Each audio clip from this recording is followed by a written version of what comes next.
Hey, I want to show you something that changed how I think about research entirely.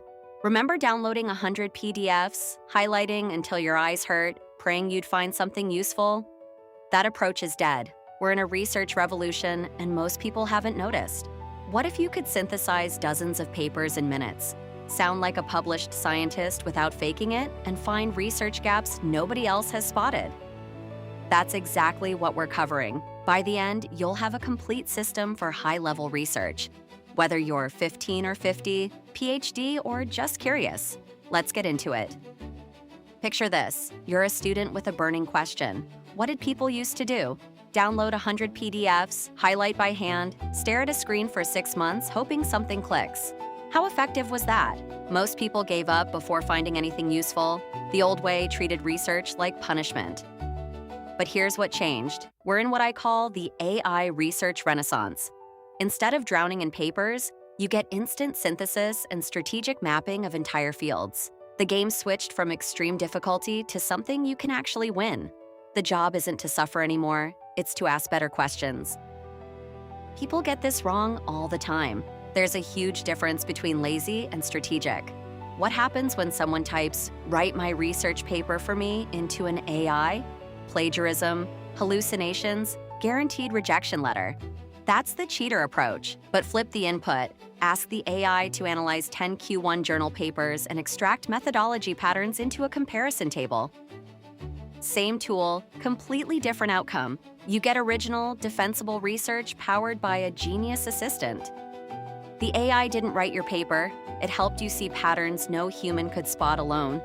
Think of it like a co-pilot, not an autopilot. The input determines everything. Forget typing random keywords into Google Scholar hoping for the best. That's fishing with a broken net. Modern AI search engines like Consensus do something totally different. How many papers do you think they scan? Millions. And they filter for top-tier science automatically. You set it to only show Q1 and Q2 journals from the past 10 years. But here's the magic. You get an instant consensus meter. 10 studies agree, 1 is mixed, 6 disagree. Just like that, you know where the science actually stands on your exact question. No more guessing, no more cherry picking. You're upgrading from a flashlight to a radar system. Most people miss this completely. Reading papers one at a time is like understanding a city by looking at one building. You need to see how everything connects. So instead of opening 10 tabs, switching back and forth, you upload all your shortlisted PDFs into a single AI reference library. Then you just talk to it. Ask it to build a table showing methodologies and key findings across all 10 studies. The AI crunches everything, gives you a bird's eye view in seconds. What used to take weeks of note-taking now happens with one command. That's what I mean by talking directly to your library. It answers back. Love it. Warning, this trips up almost everyone. AI is powerful, but it has a memory limit. I call it context collapse. What happens if you dump 50 studies into the system at once? It chokes. Accuracy drops off a cliff and it starts inventing facts that don't exist. Look at this. After about 15 papers, you enter what I call the hallucination zone. Golden rule, work in tight batches of 10 to 15 papers maximum. Feed the AI specific data, extract the exact effect sizes and trends, then move to the next batch. Respect the machine's limits, you get gold. Ignore them, you get garbage dressed up as insight. Before you submit anything, you need feedback, right? But generic grammar checkers are useless for scientific writing. Why? They don't know the difference between how a nature paper sounds versus a psychology journal. You need a custom reviewer. Here's how. You create a prompt with 4 building blocks: your persona, your target journal, your context files, and your specific task. Then you tell the AI, act as an expert reviewer for this exact journal, use these submission guidelines and 3 published model papers, and be harsh. Give me 10 clear areas for improvement. Suddenly you're getting feedback that actually matters. You're simulating peer review before the real peers ever see it. Something that terrifies most students. Sounding like a real scientist. You know those phrases that scream academic? Things like make a novel contribution, or remains largely unexplored, or results are highly dependent. Those aren't random. They're called collocations, and top journals use them constantly. Here's the trick. You don't have to fake it. Feed the AI 10 introductions from top-tier Q1 papers in your field. Ask it to extract 5 to 10 common collocations, those fixed 3 to 5 word professional phrases. Then instruct it to optimize your rough draft using only those proven patterns. You keep control of the meaning.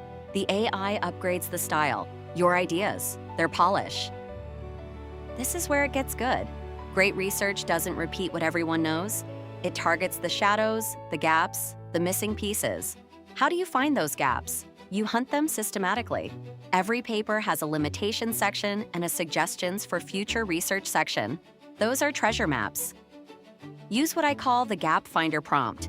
Take your comparison table of 15 papers and ask the AI to identify 3 major research gaps by analyzing the listed limitations and future suggestions. Present each gap as a single, clear paragraph. You're not guessing what to study anymore. You're seeing exactly where the field needs answers. This is where you go from consumer to creator. Most research picks one existing theory and tests it. But the real breakthroughs, they come from combining theories nobody thought to connect. I call this building a hybrid framework. Upload 2 different existing theories into the AI. Instruct it to map their limitations, find exactly where they intersect, and suggest a hybrid that solves your specific research question. Finally, and this is the cool part, ask it to output a visual diagram of your new theory. You're not just reading science anymore. You're designing frameworks that didn't exist before you created them. That's a real contribution. One thing we need to be clear about, you can't outsource everything to the machine. There's a division of labor here. The machine's job, data crunching, exploring millions of papers, organizing raw data into tables, extracting effect sizes, highlighting contradictions, mimicking academic tone. It does the heavy lifting that would take you months. Your job, critical thinking. You define who you're studying and why it matters. You frame the hypothesis. You judge whether the data is valid or garbage. The AI is incredibly powerful, but it has no judgment. That's entirely on you. Your brain separates noise from signal. Never forget which side of that line you're on. This should blow your mind a little. The old barriers to publishing in top journals basically vanished. You used to need a PhD, years of training, access to expensive databases, a professor willing to mentor you. Not anymore. By mastering AI context search, ethical power prompting, and gap identification, your age becomes just another variable. Look at these 2 curves. The traditional PhD timeline crawls upward slowly. The AI-empowered student, that curve rockets up almost immediately. The activation point is completely different. The only thing separating you from top-tier scientific discovery isn't credentials or connections, it's the quality of your curiosity. Let me leave you with your launch sequence. 3 steps. First, define a hyper-specific topic context. Who exactly are you studying? What outcome are you measuring? What's your time frame? The narrower, the better. Second, deploy a tool like Consensus to pull your first 10 high-quality Q1 level papers. Not 100, just 10 good ones. Third, feed that batch into an AI reference library. Build a comparison table. Hunt down your unique research gap. That's it. 3 steps and you're in the game. You've spent your whole life reading what other people discovered. Time to flip that. Stop reading history, start writing it.